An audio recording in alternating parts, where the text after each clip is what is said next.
Tonight in Crisis in the Classroom, a special education family who has the school nurse at Minglewood Elementary in Clarksville putting their daughter's health at risk. Well, the little girl relying on a life-saving feeding tube while at school, and they're now fed up and they feel that leaders are not listening to their concerns. Fox 17 News' Amanda Chin has their story. This Clarksville mother tells me she attempted to settle things privately with the school, but it's gotten to the point where she feels she has no other choice but to tell her story. Sarah Ring feels like she's been backed into a corner, just trying to protect her daughter. In 2020, doctors diagnosed Sarah's daughter Gracie with ARFID. It stands for Avoidant Restrictive Food Intake Disorder. It's a disorder that affects her ability to eat. Gracie relies on a feeding tube.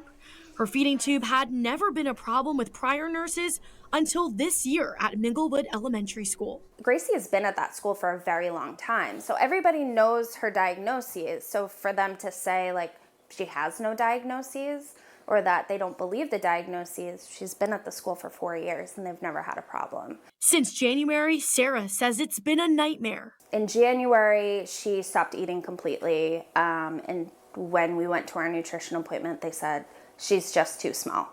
She hasn't gained any weight this past 2 years and she hasn't really grown. After Gracie had a week-long stay at a hospital due to malnutrition and failure to thrive, records show doctors ordered the school to allow for tube feeds since she needed to be hooked up to her pump for 20 plus hours a day. Hindsight is 2020.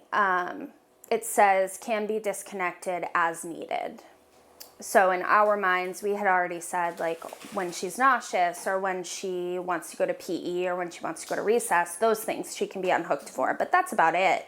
She needs the calories to grow. Jacqueline Peterson is the CEO of Feeding Matters, a nonprofit dedicated to supporting families who are going through pediatric eating disorders. The organization also helps educate healthcare professionals since she believes it's still not a well-known diagnosis in the medical field. What we like to say about feeding tubes is they're a life-saving tool. Sometimes when a child or an adult can't get the nutrition and the hydration they need, then they need a feeding tube for their survival. Documents provided to me by Sarah show Gracie had been disconnected from her tube several times. Sarah believes she should have been connected.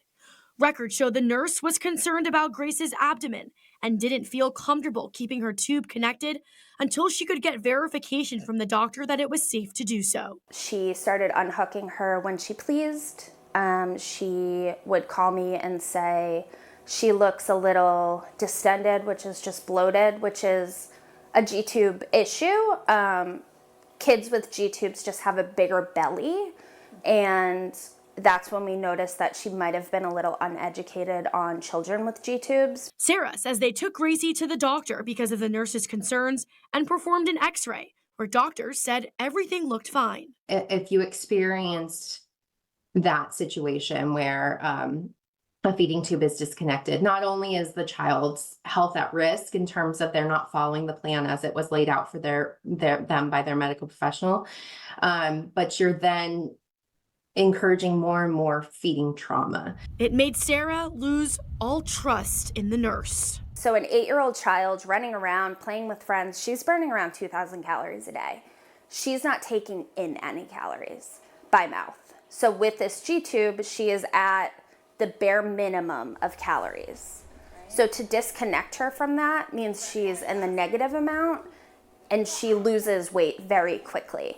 But Sarah says after communicating with Minglewood, nothing changed and called for an investigation. I reached out to the Clarksville-Montgomery County school system to ask about the investigation and why the nurse did not receive any repercussions. A spokesperson tells me while the complaint was investigated, it was deemed that there was no safety concern regarding the nurse providing care within her scope of practice. She has remained in her current position at Minglewood. It came to the point where Sarah removed Gracie from school after she was unable to reach an agreement with Minglewood.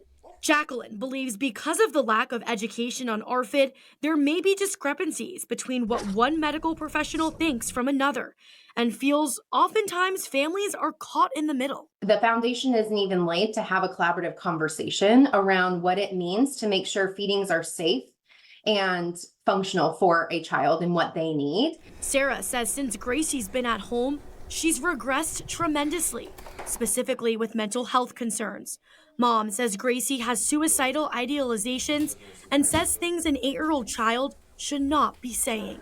Sarah says while the school believes she is not a danger to Gracie, they will continue to provide education and support to the nurse so this person can learn from the experience. Reporting in the studio, I'm Amanda Chin, Fox 17 News, your Code Red station.